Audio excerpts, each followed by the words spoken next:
शिक्षिकेच्या शिक्षेमुळे एका शाळकरी मुलीचा दुर्दैवी मृत्यू। शाळेमध्ये उशिरा आल्यामुळे 100 उठाबशा काढण्याची विद्यार्थिनीला शिक्षा। वसईमधल्या शाळेमधला धक्कादायक प्रकार।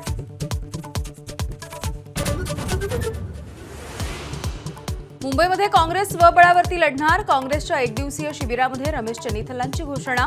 कोणासोबतही न लढण्याची काँग्रेसची भूमिका।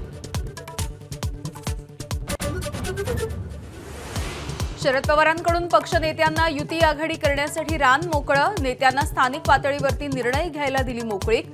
युती आघाडी करायला अजून तरी कोणतीही अट नाही।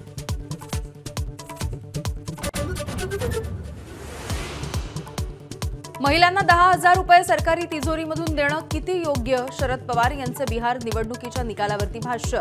निवडणूक आयोगानं विचार करण्याची गरज असल्याचंही पवारांचं मत।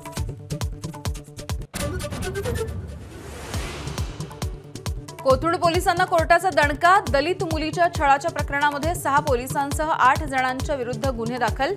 तक्रारदार आज कोर्टाची कॉपी घेऊन पोलीस ठाण्यात जाणार।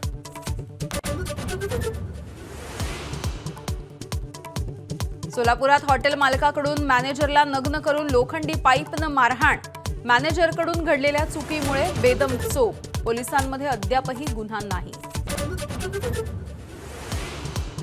दिल्ली स्फोटाच्या प्रकरणी काश्मीरचे 200 डॉक्टर्स आणि विद्यार्थी रडारवर असल्याची सूत्रांची माहिती। फरीदाबादच्या जयश मॉड्यूलच्या प्रकरणी एटीएसचा कसून तपास।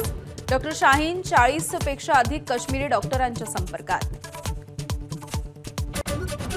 14 वर्षांच्या वैभव सूर्यवंशीनं ठोकलं 32 चेंडूंमध्ये वादळी शतक। एशिया कप रायझिंग स्टार्समध्ये यूएईच्या विरुद्ध ठोकल्या 42 चेंडूंमध्ये 144 धावा।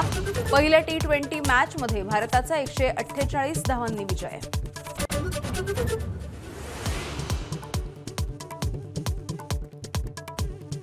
आणि दक्षिण आफ्रिकेविरुद्धच्या कोलकाता कसोटीमध्ये भारताचा पहिला डाव 189 धावांवरती आटोपला।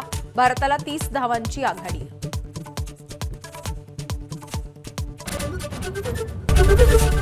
एबीपी माझा, उघडा डोळे बघा नीट।